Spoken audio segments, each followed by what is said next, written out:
The Hashtag House is a YouTube group formed by three professional FC players, Tom Lees, Harry Hesketh and Alex Shaw, and has seen its first year be as successful as they could have ever expected.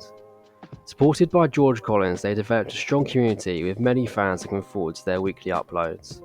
Whether it be for each member's in-game skill, or more likely their fix of wheel spins and patching abuse, the real question is, how did the Hashtag House really come to be? We'll start with the most likely well-known member before the inception of the Hashtag House, Harry Hesketh. Harry's professional career started when he appeared as part of the Spencer FC Game Academy. The series featured a group of aspiring FIFA players, with the winner earning a contract at Hashtag United. Harry battled through 8 episodes where he met Kes Brown in the final game. The famous "in injury time" quote was born as Modric turned the winner in to begin Harry's Hashtag career. Oh, injury time! In subsequent years, Harry would grow into a great entertainer through his content, and would pull off arguably the greatest feat ever seen in FIFA history, the infamous weekend where he achieved a top 100 finish using a bronze team. Tom had a more traditional introduction to the FIFA esports scene when he qualified for the Paris Regional in FIFA 17, achieving a top 16 finish. This should encourage him to carry on competing for future seasons, but it wasn't without his ups and downs. After a disappointing start to his FIFA 19 season, Tom was considering giving up. And then my performance was rubbish for 5 months. Couldn't win anything, couldn't qualify for anything. Every tournament I played, I struggled. And then E-Prem come around in Feb at Spurs, didn't make that. And that was that's the free hit for a lot of English players. If you're not playing well, you'll probably make E-Prem. And that's still a big tournament.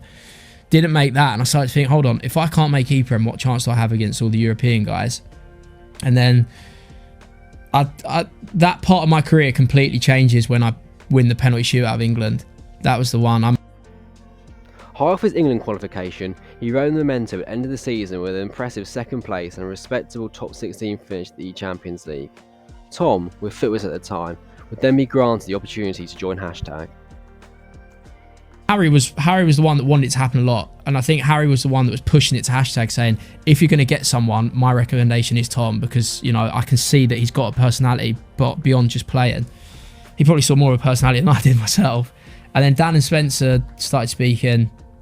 I think there was a period where I just had to make a decision. Dan was like, okay, they're interested, but I need to know if you're interested, because if you're interested, then I've got to move quickly to sign someone else. And I just said to Dan, yeah, I want to entertain the conversation, so I want to speak to him. I just feel like it was silly if I didn't. Tom, following signing of Hashtag, would then be announced during a Hashtag esports vlog where he would be uncovered from a Joey the Shiba mask.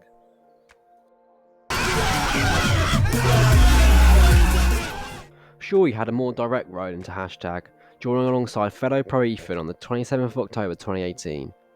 He would join on an initial trial period competing in the G30 Elite Series, where he would play on the Xbox side alongside at the time teammate Ryan.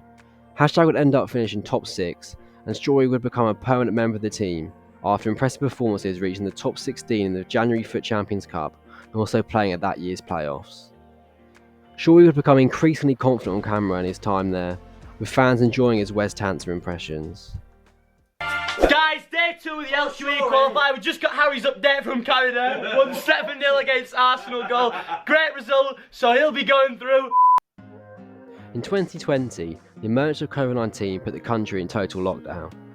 The trio, who were living together at the time, were in a unique position whereby, being members of the same household, they didn't have to socially distance.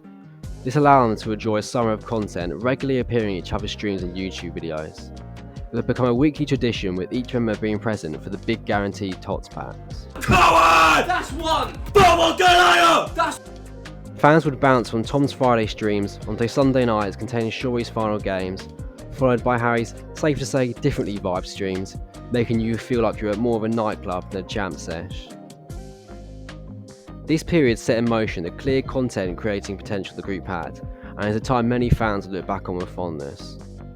Tom would also enjoy personal triumph at this time, winning the E-Premier League in August, his first taste of silverware.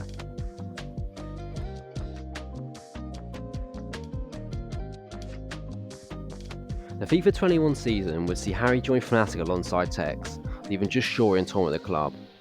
Harry would retire mid-season following a ban due to making a joke about Anders' mum. That's a story for another time though.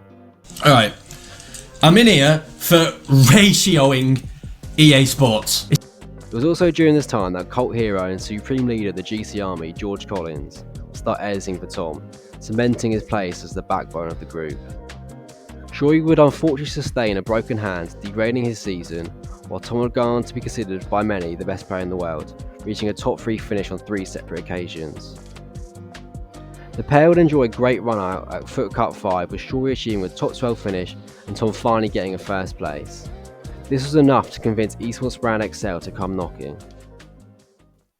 Making the news due to a reported £50,000 to £100,000 transfer fee was something unprecedented in the scene. Shorey would also leave Hashtag following the end of the 22 season. Unfortunately for Tom, his time at Excel was not as successful. Tom was open many times with struggles since leaving Hashtag, and then failing to reach the heights of the 21 season. A promising second half of the FIBA 23 season, including a heartbreaking final defeat in the Premier League, one of the few things he had to show for his time at Excel. Towards the end of the FIBA 23 season, he would announce his contract would not be renewed, leaving him a free agent.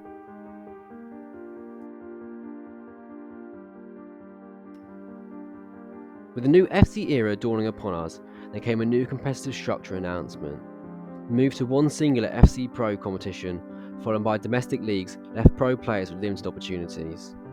The trio had already decided to move in together. After talks with Spencer at the FIFA E-World Cup on FIFA 23, an agreement to create content again under the Hashtag name was set in motion. This, coupled with the lack of pro opportunities, created the perfect storm to plunge themselves fully into the content world. And on the 23rd of October 2023, the Hashtag House was born.